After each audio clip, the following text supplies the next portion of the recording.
ہمیں جوائن کیا ہے اسی موضوع پر گفتگو کرنے کے لیے علامہ حشام الہی ظہیر صاحب نے مذہبی اسکالر ہیں. بہت شکریہ علامہ صاحب شو میں جوائن کرنے کے لیے.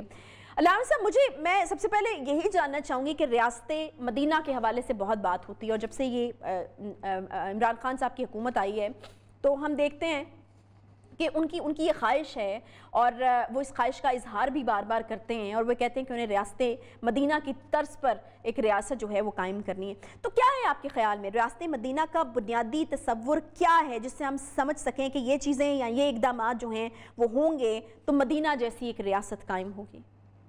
بسم اللہ الرحمن الرحیم. سب سے پہلی بات تو یہ ہے کہ خان صاحب نے یہ جو عوام کو ایک خوشنما نعرہ دیا، یہ بڑا دل فریب ہے اور دل کو بھانے والی بات ہے.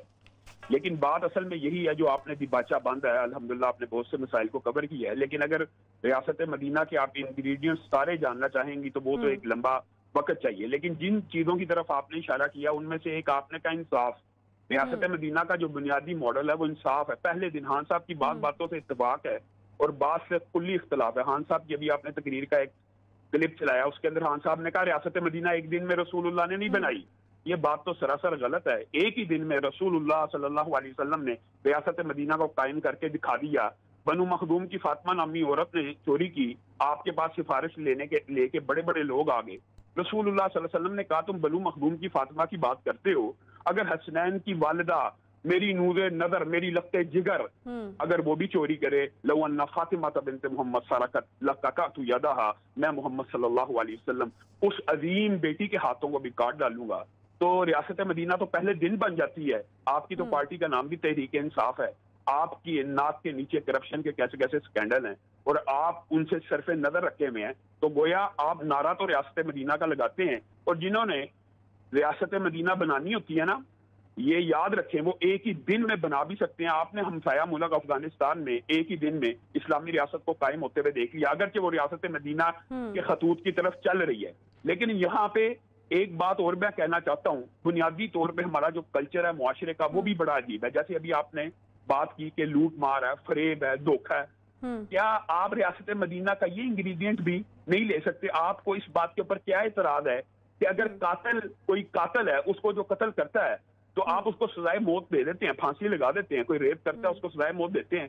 لیکن اگر آپ اس کو اسلامی سزا کہہ دیں گے، یا اگر آپ اس کو نظام عدل کے تحت یا اسلامی قوانین کے تحت اگر آپ کہیں گے نا کہ سزا دو، تو اچانک ایک مافیا کھڑا ہو جائے گا جو اسلامی ریاست اور مدینہ کی ریاست کے راستے میں سب سے بڑی رکاوٹ بن جائے گا کہ کیپٹل پنشمنٹ نہیں ہونی چاہیے.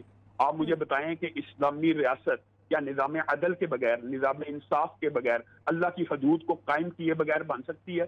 ایک وہ چور جو لوگوں کا مال تو لوٹتا ہے، وہ ڈاکو جو لوگوں کی عزت کے در پہ ہے اور ان کو گولی مارنا چاہتا ہے، اور اگر اسلام کہتا ہے کہ اس کو سزائے موت دے دی جائے، اس کے ہاتھ کاٹ دیے جائیں، جو بچوں کا اغوا کرتا ہے، جو بچوں کا گینگ ریپ کرتا ہے، اس کو پھانسی پہ لٹکا دیا جائے، تو اگر آپ لٹکائیں گے نہیں تو آپ ریاست مدینہ کے نعرے میں جھوٹے ہیں. دوسری بات یہ ہے کہ ہمارے معاشرے کے اندر یہ جو ہم یہ سمجھتے ہیں شاید ریاست مدینہ اس چیز کو کہتے ہیں کہ جس کے اندر صرف نظام صلاۃ ہے. ہاں، نظام صلاۃ ایک اہم رکن ہے، نظام زکوٰۃ ایک اہم رکن ہے. لیکن جو آپ نے اشارہ کیا معیشت کی طرف، کیا آپ یہ سمجھتے ہیں کہ ریاست مدینہ بغیر معیشت کے تھی؟ رسول اللہ صلی اللہ علیہ وسلم نے مدینہ کے اندر سب سے پہلا کام مسجد النبی بنانے کے بعد اگر کوئی کیا تھا تو مسجد النبی کے ساتھ ایک متصل بازار قائم کیا تھا. اسلامی معیشت کے اصول اور خد و حال طے کیے تھے کہ اسلامی معیشت کن اصولوں پہ ہوگی. اسلامی معیشت میں سود نہیں ہوگا، اسلامی معیشت میں جھوٹ نہیں ہوگا، ناپ تول میں کمی نہیں ہوگی. اور ایک بات عجیب ہے کہ ہماری ریاستیں باہر سے یہ کیپٹلزم، یا اب ہم نے ہمارے دور میں ہم نے سرمایہ دارانہ نظام میں آنکھ کھولی ہے. ہم تو تعلیم برائے مادیت لینے والے لوگ ہیں. ہم تو تعلیم اس لیے حاصل کرتے ہیں کہ کچھ پڑھ لیں تو کچھ ٹکے کما لیں. تو اسلام کی جو ریاست مدینہ ہے وہ تو تعلیم برائے تربیت کی ریاست ہے. تعلیم برائے مادیت یا حصول مادیت تو ہے ہی نہیں اسلام میں. اور ہم یہ جو سمجھتے ہیں کہ معیشت مضبوط ہوگی یہ سرمایہ دارانہ نظام سے ہوگی. اسلامی ریاست کا جو پہلا بنیادی اصول ہے کہ ریاست جو فیسلٹی اپنے خطے سے، اپنی ٹیریٹری سے عوام کو فراہم کرتی ہے اس کے اوپر پروفٹ نہیں لے سکتی. آپ بتائیں بجلی کے بل ہیں، ان کے اوپر حکومت نفع لیتی ہے، پیٹرول کے اوپر حکومت نفع لیتی ہے.